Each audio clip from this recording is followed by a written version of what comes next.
Bom dia, boa tarde, boa noite, povo. Como é que vocês estão?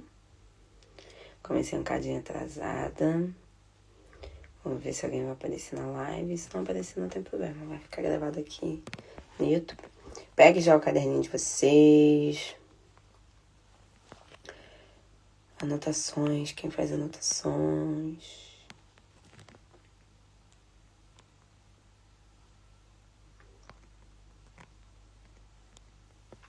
Colocando aqui no YouTube. Quem quiser ver depois, tô colocando aqui. Ai, como é que vocês estão, gente? Estão bem? Comentem aqui. Tô cansadinha. Vamos orar? Paizinho, te rendemos graças. Entramos novamente na sua presença para agradecer por essa oportunidade. Obrigada. Obrigada por esse dia. Obrigada pelas nossas vidas. Obrigada por tudo que o Senhor tem feito ao longo desses últimos 3 meses. Todo conhecimento, toda informação, todo tratamento, toda transformação. Obrigada pela sua palavra que é viva. Obrigada. Obrigada e obrigada. Nós te rendemos graças. Pedimos para que o Senhor envie seus anjos guardiões, os anjos protetores, para estarem agora ocupados na nossa casa, nos guardando, nos livrando, nos protegendo, nos deixem invisíveis, para que não possamos ser rastreados no mundo espiritual. Nos cubra com o seu manto de invisibilidade, nos dê as armaduras necessárias nesse momento. Te peço, em nome de Jesus. Amém. Hoje eu vou ler um pouquinho assim mais calminha, porque eu tô cansada.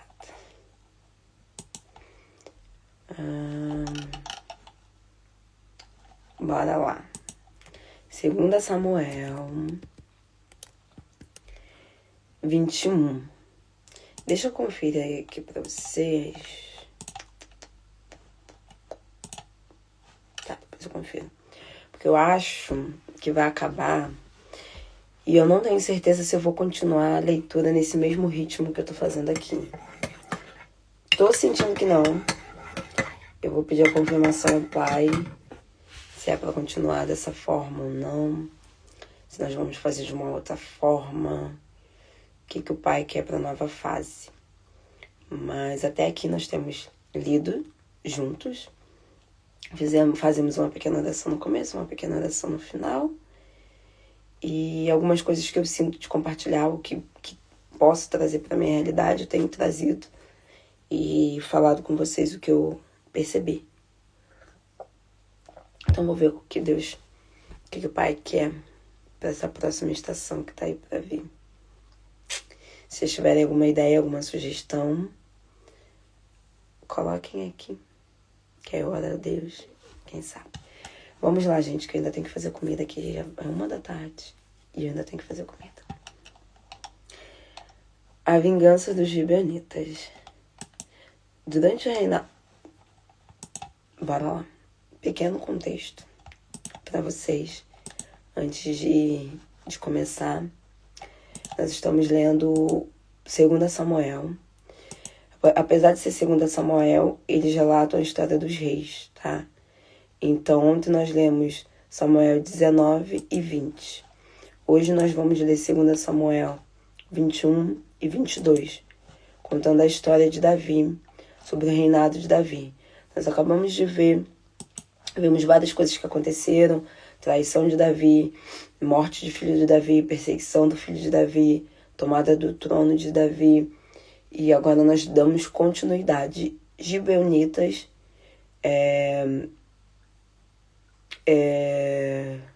Oh, meu Deus, hoje eu tô de arte.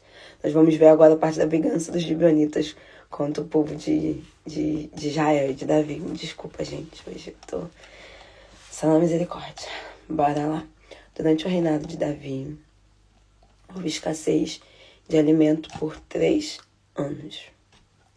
Davi orou ao Senhor e o Senhor respondeu. Deixa eu dar uma pausa. Eu já havia falado isso lá atrás, eu não sei qual dos vídeos, mas que Davi havia pegado uma maldição que se perpetuou porque Saul havia quebrado, rompido um pacto, um acordo que Josué havia feito lá atrás, quando Josué tomou a terra. Eu tinha dado spoiler lá atrás e agora nós estamos lendo sobre isso. Sobre a escassez que houve por conta da quebra desse pacto. E aí é interessante esse capítulo de hoje para nós começarmos. Durante o reinado de Davi, houve escassez de alimentos por 3 anos. Davi orou ao Senhor Deus e o Senhor respondeu. Saul e sua família assassina são a causa desta escassez de alimentos. Ele mandou matar os gibeonitas. Gibeonitas não eram israelitas, mas amorreus. E os israelitas tinham prometido não lhes fazer mal, mas Saul os matou por causa da inveja que tinha do povo de Israel e de Judá. O rei Davi reuniu os gibeonitas e lhe perguntou: o que eu posso fazer por vocês? Como posso reparar o mal e o pecado de Israel, para que vocês abençoem o povo do Senhor? Eu acho que eu já falei isso aqui. Porque eu comecei alguma parte da história. Às vezes eu vou costurando assim. Mas amém. E os gibeonitas responderam: não há ouro nem prata suficiente que pague pelo que a família de Saul fez. Mas nós temos direito de matar alguém em Israel. E Davi disse: então, o que eu posso fazer por vocês? Os gibeonitas responderam: Saul fez planos contra nós. Tentou destruir a nossa gente, que morava na terra de Israel. Entregue-nos 7 dos seus filhos, o escolhido do Senhor Deus, para que executemos perante o Senhor no monte de Gibeá de Saul. E o rei Davi disse: eu os entregarei. Mas o rei protegeu o filho de Jonatas, que era Mefibosete. Jonatas era filho de Saul, mas como Davi tinha feito uma promessa com Jonatas, com o Senhor Deus como testemunha, o rei não deixou que mal nenhum acontecesse a Mefibosete. Davi lhes entregou Armone e Mefibosete, filhos de Saul, e sua esposa Rispa, filha de Aias e filha de Aias. Saul também tinha uma filha chamada Merabe, quem estava casada com Adriel, filho de Barzilai, o Meolatita. Davi pegou os 5 filhos de Merabe e Adriel e entregou estes 7 homens aos gibeonitas, que os levaram ao monte e executaram perante o Senhor. Assim morreram no mesmo tempo, os 7, durante o princípio da colheita da cevada. Então Rispa, filha de Aiá, pegou um pano de luto e pôs sobre a rocha, e ali ficou desde o começo da colheita até quando chegaram as chuvas. O começo da colheita, aqui o povo de Israel segue basicamente a estação que nós estamos aqui na Europa. Geralmente a época das colheitas é agora no verão, que vai entrar entre junho. E aí depois começa a chuva, que é o inverno, lá para meados de setembro. Então, basicamente, essa mulher ficou 3 meses, uma estação inteira ali. Rispa vigiava os corpos de dia e de noite, e não deixava que as aves de rapina se aproximassem de dia, nem que os animais selvagens da noite. 11. Então o povo disse a Davi que Rispa estava fazendo. Então Davi recolheu os ossos de Saul e de Jonatas, que estavam em Jabes de Gileade. Os homens de Jabes de Gileade tinham tirado os ossos de Jonatan e de Saul quando eles foram mortos em Gibeá. Os filisteus tinham pendurados nos corpos na parede de Bet-San, mas os homens de Jabes de Gileade tinham roubado. Vou dar uma pausa aqui rapidinho para contextualizar. Quando Davi tomou o trono, os filisteus foram guerrear contra o povo de Israel. Nessa época, Davi estava morando lá com eles, com parte ali dos amonitas, dos filisteus, Porém, o Senhor não permitiu que Davi fosse guerrear, porque sabia que Saul ia perder. Então, Saul perdeu e o povo inimigo pegou o corpo dele e pendurou. Deixou pendurado. E aí, um dos servos de Davi, se não me engano, pegou o corpo e juntou os ossos e enterrou, para que não ficasse ali exposto. E aí, o que aconteceu aqui neste contexto? Davi pergunta ao Senhor o que havia acontecido para que o reinado dele pegasse essa maldição, sendo que o Senhor já havia falado que ele ia reinar. Tá? E aí, o que aconteceu? Quando o povo de Israel entrou na Terra Prometida, lá em Josué, não lembro o capítulo, porque vocês sabem que eu sei as palavras, eu sou auditiva, gente, mas de gravar não sou. Houve um homem que entrou fingindo que era um estrangeiro, doente, capenga, e Josué teve compaixão dele e não matou. Depois Josué descobriu que na verdade ele era do povo inimigo. Só que Josué já havia feito uma promessa falando que não ia matar ele. Então, sobre a palavra, nós temos uma palavra, uma promessa. Sobre a nossa palavra, nós não podemos voltar contra, porque ele tinha prometido perante o Senhor. Então, ele não pôde mais matar aquele povo. E aquele povo ficou, então, morando lá como escravo. Quando Saul tomou o reinado, séculos depois, Saul não gostava deles, porque eles eram inimigos, matou. E aí, a maldição não caiu no reinado de Saul. Saul reinou durante 40 anos. A maldição veio cair no reinado de Davi. 3 anos de fome. E aí, depois dos 3 anos que Davi veio perceber, gente, alguma coisa está acontecendo, não é normal. E aí, perguntou ao Senhor, o Senhor falou, olha, Saul matou um povo que não deveria ter matado lá atrás, quando Josué falou que não deveria matar, que não ia matar. Primeiro, neste contexto, Josué fez uma promessa que não deveria ter feito. Quando o inimigo chegou, Josué não perguntou ao Senhor o que deveria fazer. Mas Josué sentiu pena dele, se compadeceu dele e simplesmente falou que não ia matar. E aí o eu já estava ali. E aí depois, Saul não sabia, ou sabia, se não sabia também não fez questão. Acho que sabia, mas não fez questão, porque o povo vivia lá como escravo. Como era de terra inimigo, foi lá e matou. Também não perguntou ao Senhor se deveria matar. Então lá de Josué já estava o pepino, errado. Porque quando Deus falou que era para entrar na Terra Prometida, era para matar todo mundo. Josué já não matou ali. Mas como Josué havia dado a sua palavra, ele não pode revogar. Então a primeira palavra, a sentença perante o Senhor, é aquilo que permanece. E aí o pepino foi cair 30, 40 anos depois no reinado de Davi. Por quê? Porque Saul havia matado. E aí o Davi foi lá e perguntou ao Senhor, o Senhor falou, foi porque Saul matou o povo. Tá bom. Davi não perguntou a Deus o que deveria fazer. Davi simplesmente foi lá e perguntou ao povo o que eles queriam como vingança, para que essa maldição se cessasse. E aí eles pediram 7 pessoas da família de Saul.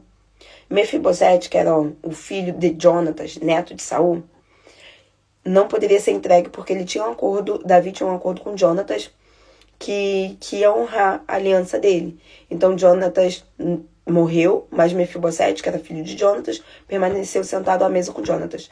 Então Davi escondeu ele e deu umas outras filhas, os outros parentes de lá, para morrerem. E aí eles morreram, mataram, os gibeonitas mataram, e os ossos ficaram lá, numa parte lá, num terreno lá.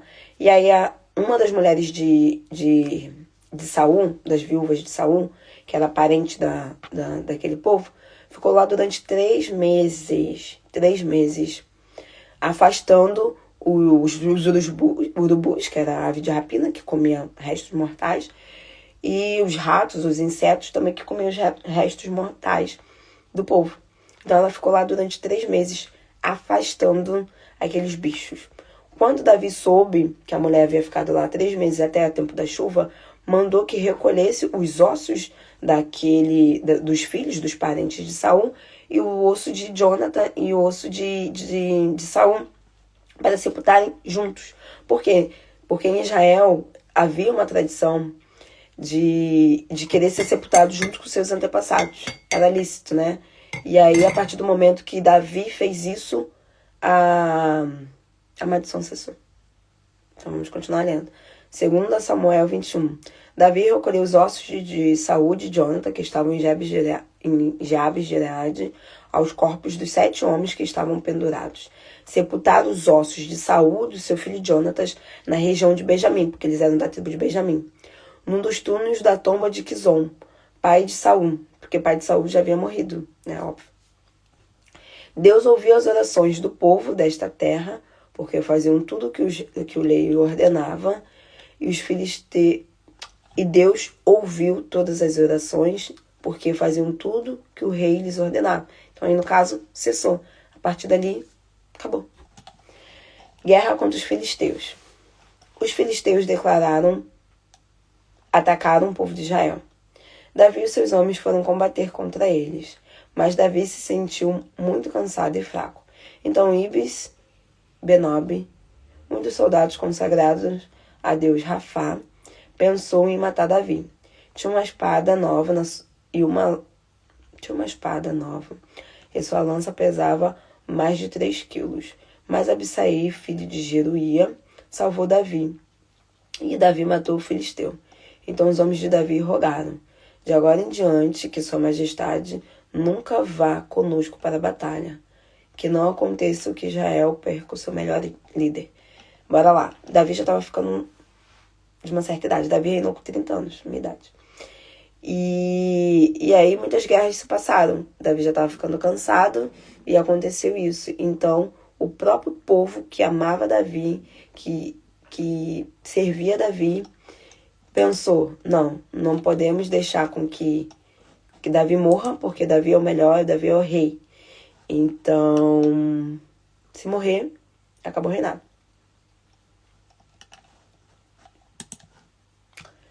E aí Davi se apartou das lutas. Uma coisa que nós temos que entender é que nem sempre é colocado em ordem cronológica aqui, tá? Então, às vezes é um pedaço de história contado, depois outro pedaço de história contado, às vezes tem cronologia, às vezes não. Então, nós não sabemos exatamente quando aconteceu a questão da matança dos filhos de Saul. E aqui, pelo jeito, nós vimos, já estava no meado ali do reinado de Davi, porque Davi lutou muito. Então, assim, foram 30 anos, sendo resumido em poucos pedaços de livros, alguns capítulos. Não dá para nós termos a noção nem mensurar. Basicamente, tem muitas coisas que ficaram fora. 18. Depois, houve outra batalha contra os filisteus em Gob. O Jusatita Sibecai matou Safé, outro dos soldados consagrados a Deus Rafá. De novo, houve outra batalha em Gob contra os filisteus. Elanã, filho de Jair, Eroguim, de Belém, matou Golias. Golias o Gitita. Sua lança era tão grande como o tear de um tecelão. Houve outra batalha em Gate.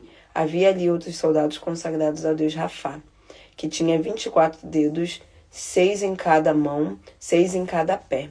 Este homem se pôs a desafiar os israelitas a zombar deles. Então Jonatas, filho de Simeia, que era irmão de Davi, o matou. Davi e seus homens mataram esses 4 soldados consagrados ao Deus Rafá de Gate. 22. O canto de louvor de Davi ao Senhor. Davi cantou ao Senhor esta canção, enquanto o Senhor livrou de Saul de todos os seus inimigos. Ponto. Aqui novamente. Nós estamos lendo 22 já. 2 Samuel 22. E aqui está falando sobre um cântico de Davi ao Senhor quando Davi foi livrado de Saul. Então, novamente, basicamente desde o capítulo 13 e 15 de 1 Samuel está contando a história de Davi.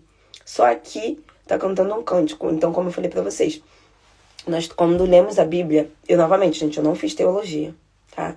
Eu só li a Bíblia algumas vezes, todas, já ouvi algumas ministrações, aí fui tendo a revelação e entendimento, e também ouvindo outras pessoas falarem. Aqui nós vemos que um cântico de Davi enquanto ele fugia de Saul. Saul já tinha morrido há muito tempo. Então nós temos que entender que nem sempre a Bíblia vai ser cronológica. Às vezes sim, às vezes ele vai fazer uma narrativa, tipo uma narração, uma introdução e depois ele vai contar detalhes. Às vezes ele vai pegar uma parte aqui e ele vai voltar lá atrás. Eu acho que a nossa maior dificuldade, a minha maior dificuldade, não sei de vocês, é justamente ler algumas coisas e não entender, porque parece que você não tá lendo cronologicamente. E aí você não entende na linha do tempo o que tá acontecendo e você fica perdido e aí você não consegue organizar as coisas.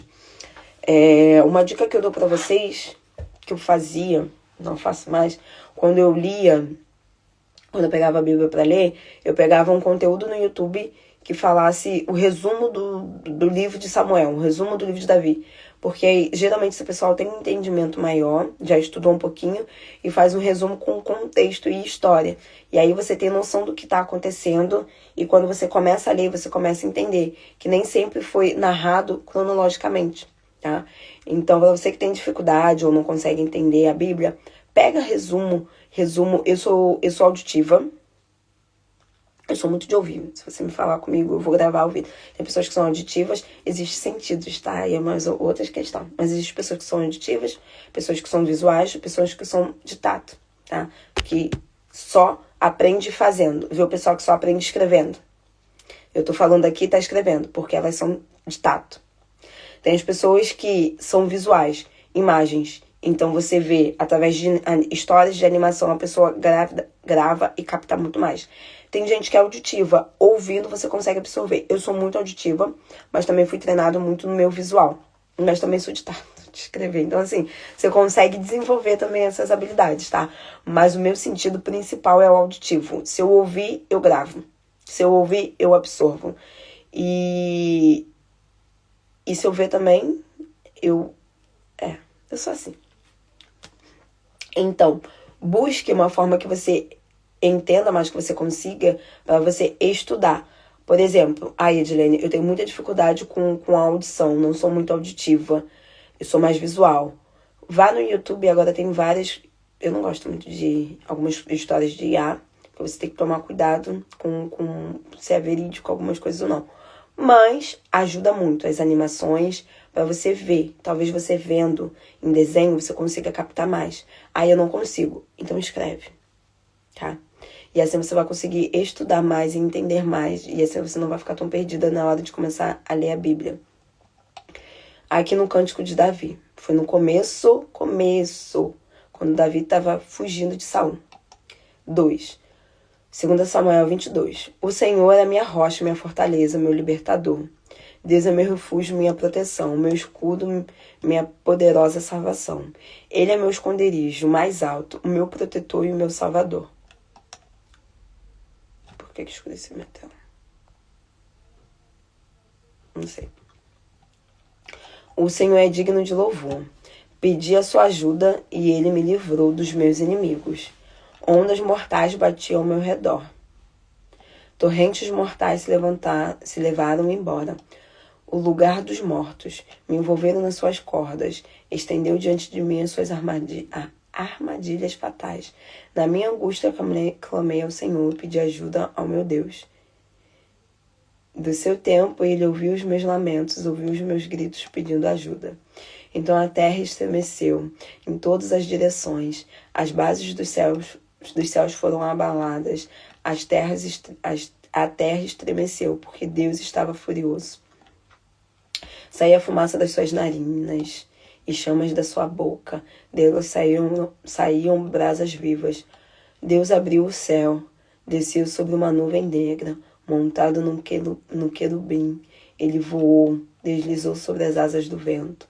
Ele estava escondido no meio das nuvens. As pessoas de nuvens espessas e escuras que cobriam completamente. Então a glória de Deus brilhou nas nuvens, jogando granizo e emitindo fortes relâmpagos.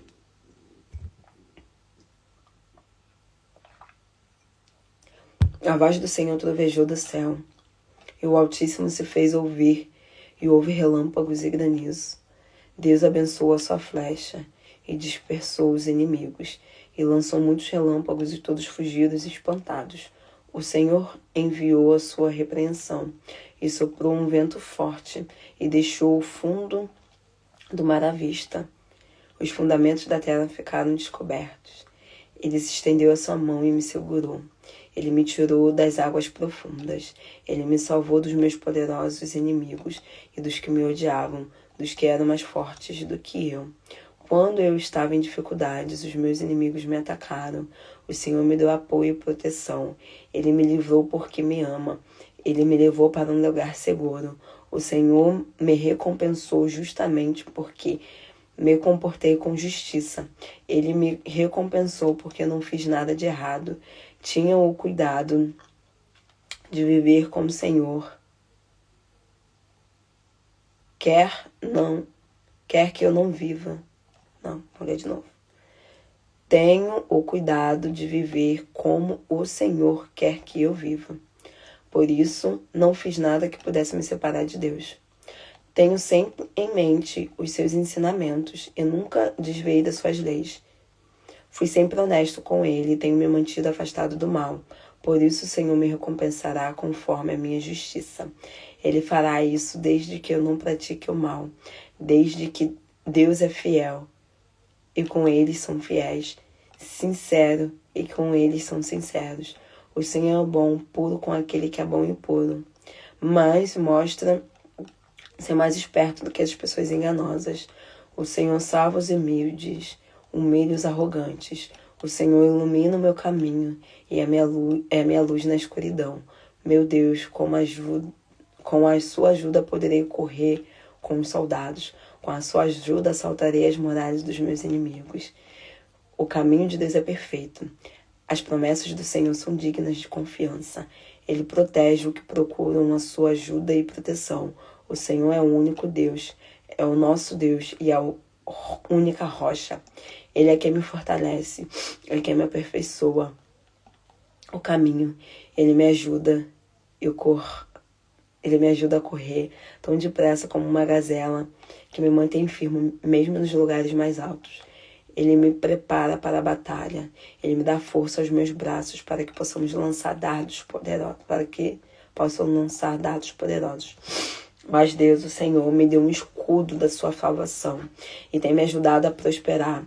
O Senhor dá forças às minhas pernas, para que eu não possa correr tão depressa. Assim posso perseguir e destruir os meus inimigos. Não descansarei até derrotá-los. Acabarei com eles. Eu os derrotarei de tal modo que eles nunca mais possam se levantar. Todos eles estarão debaixo dos meus pés. Meu Deus, Senhor, me dá forças na batalha. Faz com que aqueles que me perseguem tenham se inclinado diante de mim. O Senhor me ajuda a derrotar os meus inimigos, a derrotar os que me odeiam. Eles procuram ajuda, mas ninguém veio ajudá-los. Também clame ao Senhor, mas ele não te respondeu. Dispersei os meus inimigos como o pó da terra. Eu pisei como se fosse a lama das ruas. O Senhor me salvou dos conflitos dos povos e me fez governante das nações. Povos que eu não conhecia antes, agora me servem. Assim me ouvem e me obedecem. Os que não conheciam antes submeteram a mim e agora eles terão temor de mim. Sairão dos seus esconderijos tremendo de medo. O Senhor vive. Bendito seja a minha rocha. Louvado seja o Senhor Deus, meu Salvador. Deus castiga os meus inimigos e coloca debaixo do meu poder. Ele me salva dos meus inimigos, me ajuda a vencer os que me atacam. Ele me salva dos meus inimigos mais cruel.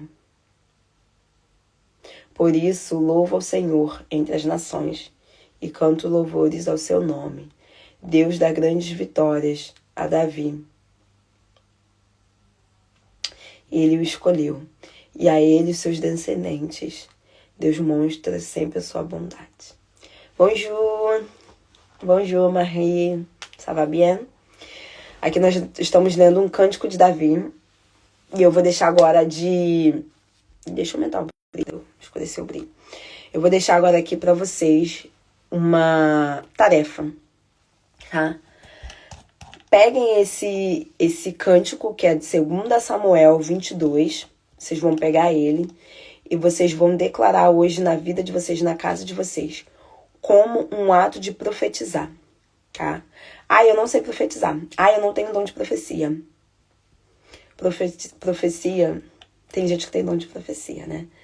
Mas não há maior profecia do que a palavra do Senhor. Toda aqui, 2 Samuel 22, ele tá contando quando ele venceu os inimigos dele, mas aqui tem uma chave, um código.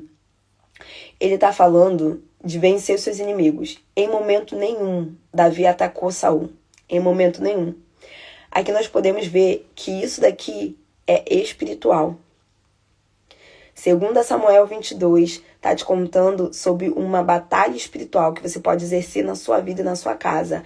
Ele está falando que Deus venceu seus inimigos quando se levantaram. Ele está falando de Deus venceu, Deus lançou meus inimigos perante a terra. O Senhor é minha rocha. Quem é a rocha? A rocha nós sabemos que é Jesus. E ele está falando aqui no sentido espiritual como se fosse um profeta do Senhor mesmo, porque Davi era profeta, né? Não sabia. Davi era um profeta do Senhor. Então, Davi está dando aqui um código espiritual, de batalha espiritual, porque em momento nenhum Davi lutou contra Saul. Todas as guerras que teve, Davi fugiu de Saul, porque Davi não queria batalhar com Saul, porque o Saul era ungido do Senhor. Então, quando nós vemos aqui ele cantando um cântico, que parece que ele guerreou contra Saul, na verdade, Saul que estava correndo atrás dele para poder matá-lo. E ele estava cantando aqui, ele estava profetizando: Senhor, me deu vitória sobre os meus inimigos. Antes me perseguiam, hoje eu reino sobre eles. Hoje os povos vêm perante mim. Isso é profecia, gente. Nós não vimos isso acontecendo quando Saul era rei. Davi já estava profetizando, declarando o que ia acontecer no seu reinado lá na frente. E por isso que esse cântico foi introduzido aqui no final do capítulo. Foi introduzido no final do capítulo como uma chave de profecia. Então você hoje que está lendo, e eu comecei a ler aqui e me emocionar e ficar feliz, porque eu quando li isso da primeira, da segunda, da terceira vez, eu li isso daqui já tem algumas semanas já. E eu não tive essa percepção. Agora, enquanto eu tô lendo com vocês, que me veio essa revelação. E eu vou fazer isso hoje. Eu vou pegar esse salmo e eu vou colocar no meu contexto e vou profetizar para mim, para minha vida, para minha casa, para minha família. Porque isso daqui é um cântico de profecia espiritual, de batalha espiritual. Traga isso para sua casa, traga isso para o seu contexto familiar, traga isso para sua família. Você vai estar declarando aquilo que o Senhor fez através de Davi, e da profecia que Davi tomou posse quando Davi ainda estava sendo perseguido por Saul e nem rei era. Então, gente, peguem essas coisas. Por isso que nós devemos ler a palavra. Eu quero muito poder estudar muito mais a palavra. Mas amém. Peguem essas coisas e absorvam no sentido de destrinchar. Eu sei que às vezes não dá. E eu acho que pro próximo eu vou fazer isso com vocês. Vou pegar um capítulo e vamos destrinchando um capítulo. Eu tava fazendo isso com uma amiga minha quando nós estávamos estudando o livro de Esther. Estávamos destrinchando capítulo por capítulo em forma de estudo mesmo. Então vamos ver. Vou ver com o Senhor, vou perguntar ao Pai. E é importante, porque às vezes Deus nos dá códigos, nos dá informações, nos dá chaves de acesso que a gente nem passou a leitura assim e nem percebeu.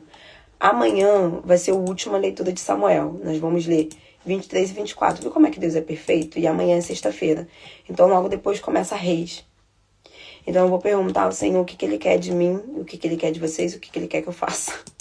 Em relação ao Reis, se nós vamos continuar lendo dessa forma ou se nós vamos fazer em forma de estudo, o que o Pai quer para nós, porque eu falo para mim também, nesse tempo. Amém? Vamos orar? O que eu quero que vocês peguem agora, tá? Davi pegou uma maldição do reinado de Saul, lá atrás, perpetuou por ele durante 3 anos. Eu já falei para vocês que 3, todo número é profético. Pai, Filho, Espírito, a aliança, 3 tem vários códigos. Procurem sobre o número 3, tá? Se Deus deixou que a fome viesse durante 3 anos e após 3 anos Davi despertou e perguntou, foi porque Deus queria ensinar alguma coisa, tá? Foram 7 pessoas da casa de Saul mortas. Por que 7? Já falei aqui também sobre 7. Então pesquisem lá. Códigos. Toda vez que tem número são códigos.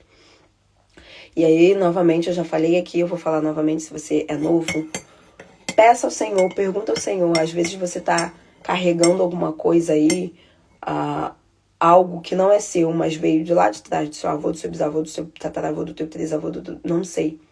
E Deus não que Deus deixe, né? Mas o inimigo utiliza daquilo naquele momento e aí ele ataca a sua vida. E como Deus é um Deus de justiça, Deus não tem... não é que não tem permissão, é que Deus é justo, Deus trabalha sob legalidade. Se há uma brecha não reparada, Deus vai permitir que aconteça porque ele é justo, tá? Ai, mas por que Deus não me salvou? Porque o inimigo tem jurisdição sobre a sua vida, sobre a sua família. Deus não pode intervir nisso se você não quiser, se você não pedir a ele. Então, a partir do momento que você pede, a partir do momento que você confessa, o inimigo não tem mais legalidade, aí Deus intervém. Então, aqui, Davi não tinha nada a ver com aquilo que tinha acontecido no reinado de Saul. Então, por que Deus permitiu que caísse no reinado de Davi? Poderia ter deixado a fome lá no reinado de Saul, mas não deixou. Davi pegou um trono contaminado. E aí, o que ele teve que fazer? Fazer reparação. Era para ele consultar o Senhor como deveria ser feita a reparação. Mas ele não consultou. Mas amém. Mas amém. Então pergunte ao Senhor, talvez se você tenha que reparar algum altar que foi erguido lá atrás de algum parente seu. Talvez hoje você está numa situação delicada da tua vida, da tua família, da tua saúde, que você não sabe o que é. E talvez é um altar que você já pegou contaminado do seu pai, do seu avô, do teu trisavô. Tá? Primeiro ponto. Segundo, usar 2 Samuel 22 como oração no dia de hoje, para profetizar sobre a sua casa, sobre a sua vida, sobre a sua família. Isso daqui é essa chave, esse 22. É um treinamento, são palavras sobre batalha espiritual. Ele tá falando no espírito, tá? Ele não tá falando físico. Porque, como eu disse para vocês, Davi não lutou contra Saul. Davi fugiu de Saul todas as vezes. E ele já estava aqui profetizando o que ia acontecer quando ele reinasse. E não estava nem no trono ainda, tá? Então, 2 deverzinhos de casa para você fazer. Gente, sinta-se à vontade se você quiser fazer, se você não quiser fazer. Eu tô falando para você fazer o que eu sinto e o que eu tenho feito na minha vida, o que eu tenho percebido que Deus tem transformado, tá? Então, o que eu falo aqui para vocês são as revelações que o Pai tem me dado ao longo desses últimos 3 anos. Desses últimos 3 anos.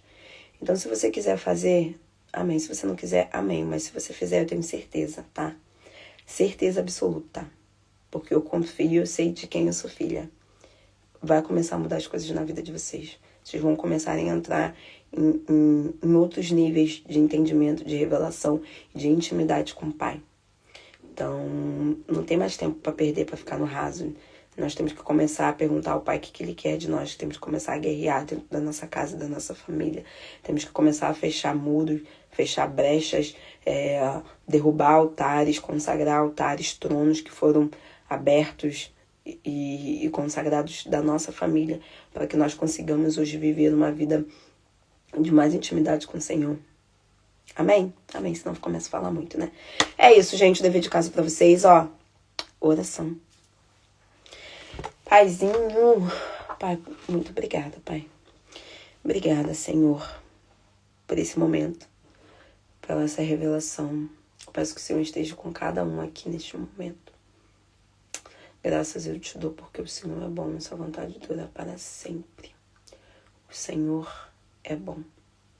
Te entrego no dia de hoje, as nossas vidas, pedindo para que os anjos do Senhor permaneçam nos guardando para que nós não sejamos rastreados no mundo espiritual. Eu peço que o Senhor venha trazer revelação, eu confronto através dessa palavra. Que o Espírito do Senhor agora dê sabedoria a cada pessoa que estiver vendo essa live agora, Traga à memória, Pai, lá de trás o que precisa ser reparado. Das nossas vidas primeiro. O que nós fizemos, estamos fazendo, que abrimos portas. E depois venha trazendo dos nossos pais, dos nossos avós, dos nossos bisavós. Vai trazendo, Pai, conforme os seus filhos conseguirem aguentar. E conforme os seus filhos permitirem também. Mas que o Espírito do Senhor venha se revelar a cada um deles. Que eles possam guerrear hoje na casa deles, entregando a vida deles, a casa deles, a família deles ao Senhor, profetizando essas palavras, declarando essas palavras. No nome de Jesus. Amém.